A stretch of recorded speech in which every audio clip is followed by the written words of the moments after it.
Blackguard for Baldur's Gate Enhanced Edition. Okay, we've seen the good with the Paladin. Now we're going to look at the bad and looking at the Blackguard, which is basically the evil version of a Paladin. Now before I start, in this video I'm going to show two dreams from a character with low reputation, which is of course our Blackguard. How they differ from the dreams from a character with a middle or high reputation. These evil dreams will grant a character more offensive abilities, such as life drain or horror, as they give a little bit of context to the character's story going forward. You do not dream often, but tonight the visions are vivid indeed. Long have you walked, but now you find yourself back amidst the stones of Candlekeep. Your former home looms before you, the drab walls just as you remember them. Over the barricades you can see your old room, and you wonder if it really was as small as it appears now. As you stand before the keep, a familiar figure comes into view. Gorion stands before you, but his visage is shadowy and weak. He is dead in your dreams as in life. The phantom of your foster father mutely walks towards the woods, towards supposed safety, and beckons for you to follow as he did once before. This time you remain behind, knowing what is to come.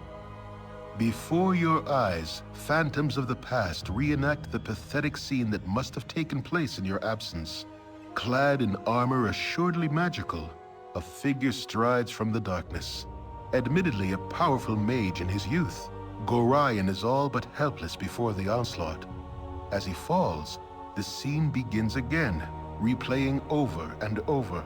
Each successive viewing makes the unknown warrior all the more impressive. As you stare at the murderer of your former mentor, one thought coalesces in your mind. You will have such power as this. Whatever it takes, you will have all that he does and more. With that, a passage becomes clear through the darkened wood, and you wonder how you could have missed it. The trees close behind you as you walk, but you are unconcerned. The path feels right, and will assuredly give you what you seek. It seems to promise this in a voice you know, but yet have never heard. The image of Gorion's death replays in your mind throughout the night. You get used to it. Okay, so in short, Blackguards get all of the following. They're immune to fear, which is very useful in the early game. They're immune to level drain, which I personally find very useful in Baldur's Gate 2, although some people may disagree and say that it doesn't happen enough to really warrant a specific class ability.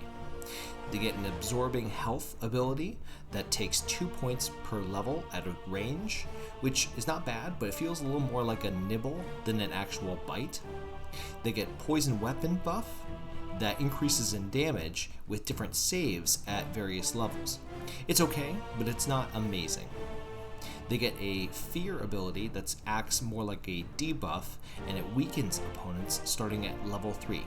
Again, it's okay, but it's not insanely powerful.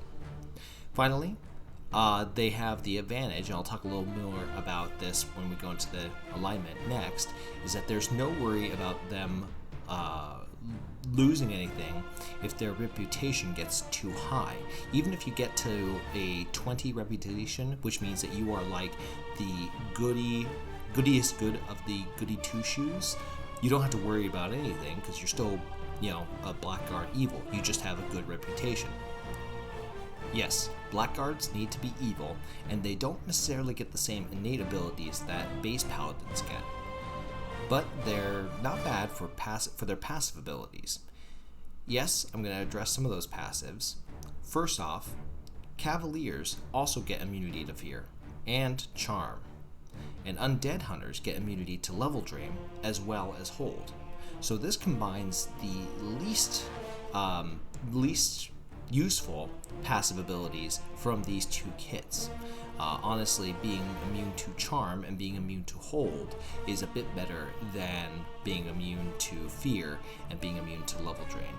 But, Blackguards still a pretty fun class to play, and we're going to look at how they look in some of the gameplay footage I put up. For alignment, the Blackguard has to be evil.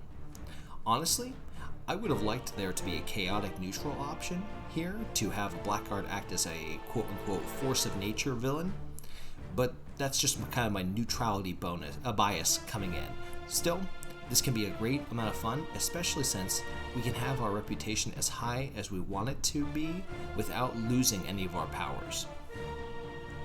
For ability scores, we have minimums of 14 for strength, constitution, and charisma. The physical stats need to be high, so we're going to aim to increase dexterity as well. The other stats, wisdom and intelligence, aren't important, so we're not going to worry so much about those two. The Turn Undead option for Blackguards allows them to convert the undead to their side versus scare off or destroy the undead. Honestly, I'm not a huge fan of this. Most undead are in packs of fellow undead in an area that has a ton of undead.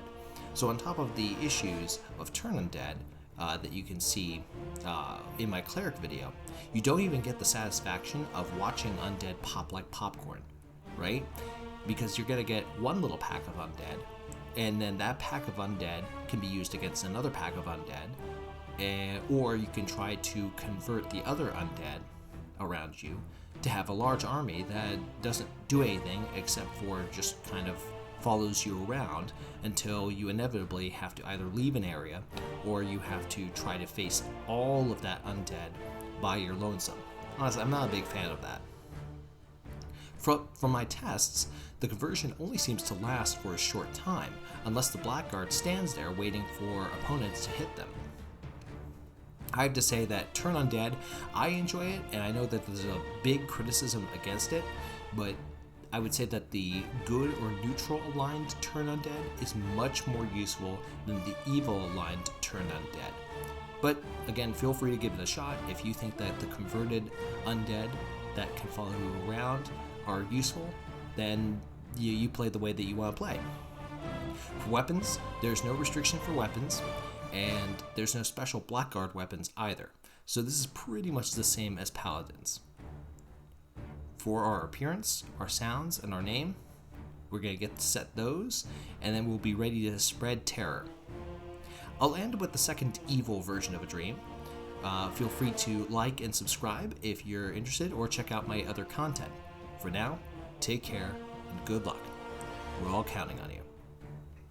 The stone tunnels of the Nashkel mines constrain your dreams tonight. The twisting depths are more a nuisance than claustrophobic now.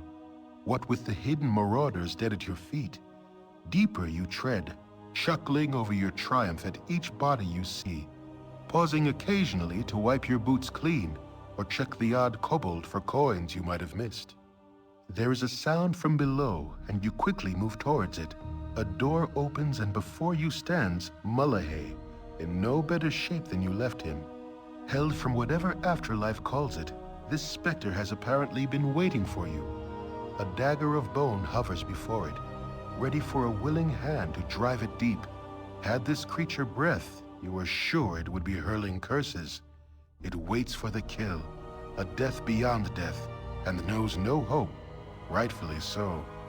You brush aside the quaint blade and bring your hands around the creature's neck. A stranger's weapon simply will not suffice in this matter. You must be certain this phantom remains among the dead. It is strange, though. Doomed as he is, Mullahay still looks somewhat relieved. His visage fades within your grasp and leaves you clutching at empty air. A puzzling turn, but of little concern. The mine is yours once again. You turn to leave, but find the exit blocked. The lone dagger has become 5, a skeletal set of claws that hovers before you. A talon extends and presses against your chest, and a hollow voice chills the air. You should use the tools you are given. It traces a line of ichor on your tunic, increasing in pressure. Listen to what is bred in the bone. There is a flash of motion as the claws push deep into your chest. You awake in an instant, the sound of mourning a welcome clamor. You're intact, and though tired, you are certainly not afraid. Your heart is not your weak spot.